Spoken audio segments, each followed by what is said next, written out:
in the RX-8, and it is fully tuned now, completely tuned.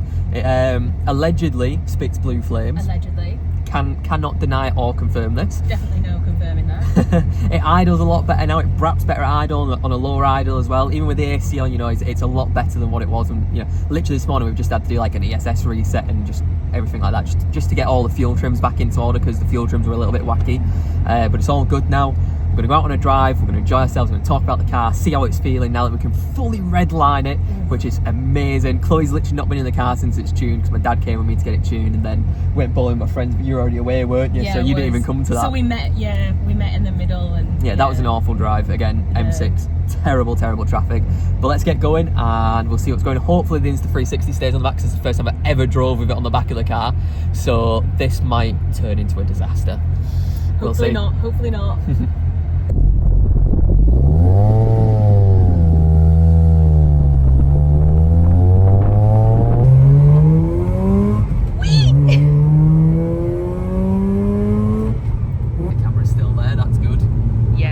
If I came back right and it's just the stick, the camera's actually somewhere down the road because I didn't see the camera fall off. That would be hilarious. That would be hilarious. But yeah, it's finally, I think we can finally say now that the RX-8 is done. It's finished. The whole build on it is done. The Bridgeport's done. All the mods are done. And I'm so happy. Like, so basically when the Bridgeport was done, the base map that got put on was very, like, the fueling was quite literally flat. You know, Carl was really good. You know, he showed me all what he was doing when he was tuning it, and it was absolutely fantastic just to see, because I've never seen like fuel maps and stuff before. And you know, he was showing, you know, oh, this is how it looks stock, you know, with the flat on the floor basically. That's why, you know, it felt like there was no power. And you know, and now it feels so good. I mean, like, and it corners so well. Like, you know, just coming up here now, like this corner is like, you know, technically a pretty slow corner, but you can go around at 50 miles an hour. And the car just hooks the corner, and it feels unfucking believable. Like, disclaimer, this road is actually a 50-mile-an-hour road, and you're allowed to go that far, that exactly, fast. That is literally why we're doing 50. I know it looks like a 60-mile-an-hour road, but it proof used to be there, 60. look, Back in the 50. day, this road used to be 60 mile an hour, but obviously it had a lot of accidents on it, so you can understand why. But the car it feels so alive now. The throttle is so responsive, and the best thing about it, so with my old street ported engine, every time the SSV's opened and the little air intake solenoids opened up, there was always some lag, and it never felt great. Do you know what I mean? It always felt like there was something a bit lacking in it. And now there's no jump when the SSV's open. It's fully smooth when it comes down up the red line.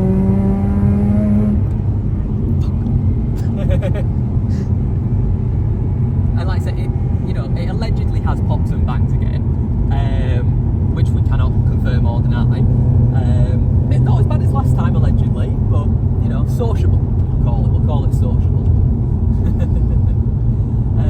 But yeah, the car just feels alive. It feels smooth. It just feels how I always thought the car felt, if that makes sense. Like, obviously before, you know, the car felt good. You know, I took it to track days and everything like that. But it didn't. I thought it was the camera falling off then. I heard some good conk and I was like, oh no way. But yeah, it just felt like something was missing from it. And I think everything we've done to it, from the suspension to the porting to just everything, it feels good. It feels alive, and that's what I wanted from it. You know, and like, don't get me wrong, I haven't took it to the track yet. You know, that's going to be the big thing, is when we take it to a track day, to see, well, how is this going to handle on track? You know, that is the big thing, that, you know, I use it mostly for track days. Yes, I do daily drive it, because every car should be daily driven, and don't get me on that rant. I think that's a rant for a podcast episode. Definitely. Is that every car should be daily driven. It doesn't matter what it is, if it's a supercar, if it's a hypercar, it should be daily driven. And you know, the whole point in this car is that, you know, it can go to track days, it can just turn up, do a track day, you know, with just some changed tyres and that's it. But then you can drive it home at the end of the day, and that's the best thing about it. You know, don't get me wrong, it's not the fastest thing in a straight line. You know, pretty much every production car produced in the past 10 years, you know, that's Audi or anything like that, is quicker than it in a straight line. But it's the corners, it really shines in the corners. And sadly I can't show you that right now, obviously we're going down into a 40 mile an hour zone. But it's, wow, what the hell, that is a bad crash. Crikey. they've gone full face into something. Yeah. Maybe a wall. What the hell? Maybe they spun out on the wall. AC on a little bit because we are steaming up a little bit in here. Oh, that's a nice cool breeze. Yeah, the AC is actually working again, you know. Bit of backstory with the car as well for everybody that didn't know, because we weren't really uploading videos then, you know. I actually recorded videos of it and never uploaded them, track day videos, the lot. So it might be cool to upload them one day. But at least I've got track times, you know. I can compare the old versus new car to those track times, which is really, really cool. Oh god, I just fumbled with my mic. I was like, what's that on my boobs?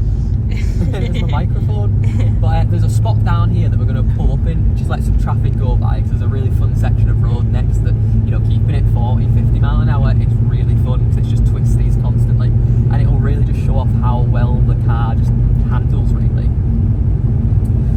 But yeah, it's been a journey with this car. I mean, you know, it was out of action for over a year it was out of action for, you know, and most of that was sat outside the house. I'd literally go out to work or like open up my window and just look at it like, that is sad. And, you know, it was only at Ryan Rotary for about 3 months, I think.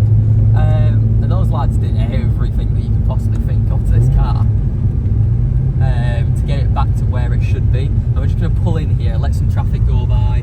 This is like the accident ahead in 48 miles, save 35 minutes via the A1M.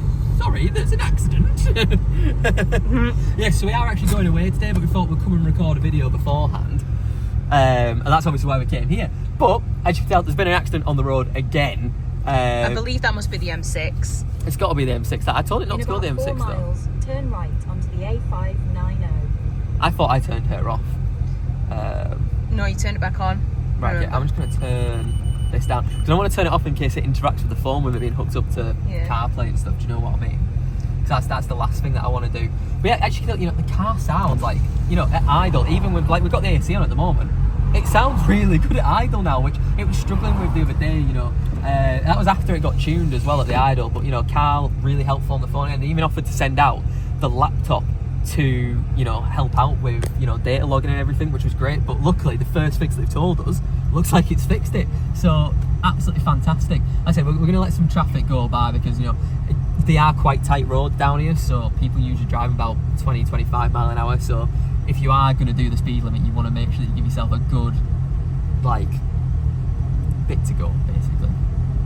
As well, we will be investing in a gimbal ASAP, because this whole video is just going to be I am sick of trying to get a really nice shot and then it just gets ruined by the fact the roads are bumpy as all hell and the suspension in this car is not perfect because it's 300 years old. Well, it's not. I've redone the suspension.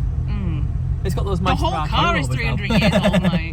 But yeah, with the Mazda coilovers now, we've just for daily driving, we've got it bang smack in the middle of, like, between hard and soft. And to be honest, I'm probably going to wait until a track day to mess about with that, because it's not something I want to be messing about with on the road at all. I say the whole car's 300 years old. It's not even the same car that came off the bloody production line. Oh no, it's not. It's like that entire left side of the car, front door, back door, front wing, all different, because it was damaged when I bought the car. Definitely, I didn't damage it. That is actually true, by the way. I genuinely didn't. The car was like that when I bought it. What else have we changed on it? Oh, obviously the front dash has changed as well. Obviously I need to change that. If you look here, you know, they're starting to get the sun split from where, because it sits in the sun constantly, the car. The boot's different because of the rear spoiler. The lights are different at the back.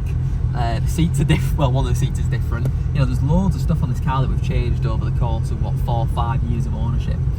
And, you know, I've gone through 2 different engines when I've had it, you know, street ported and now Bridgeported. And to be honest, the Bridgeport, people were like, you can't really drive a Bridgeport. You can. And I'm proving it to you with light and flywheels, rotors, the lot. It's easy to drive. It's not as difficult. Like, people make out it's really, really difficult to drive a Bridgeport daily. It isn't. You know, I've done, what, nearly 3,000 miles in this now already? Yeah. And it's, you know, it's not much different to driving the street port. It's really, really not.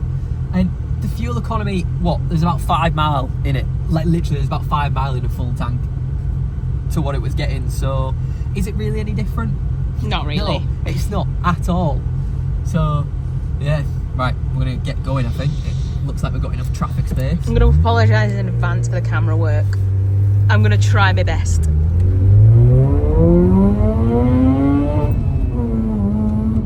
See, it just sounds so good when it red lights.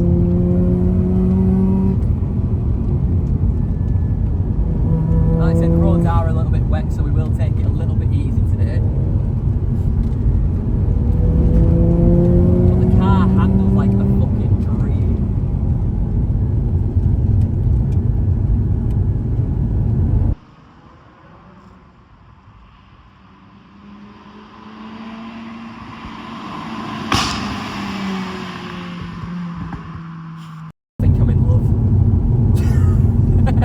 fantastic. I'm so glad I'm the cameraman, considering the cameraman never dies. Oh, down to the beautiful beach. Gorgeous. I'm going to apologise mainly for the terrible like camera, because I literally we don't have a gimbal yet.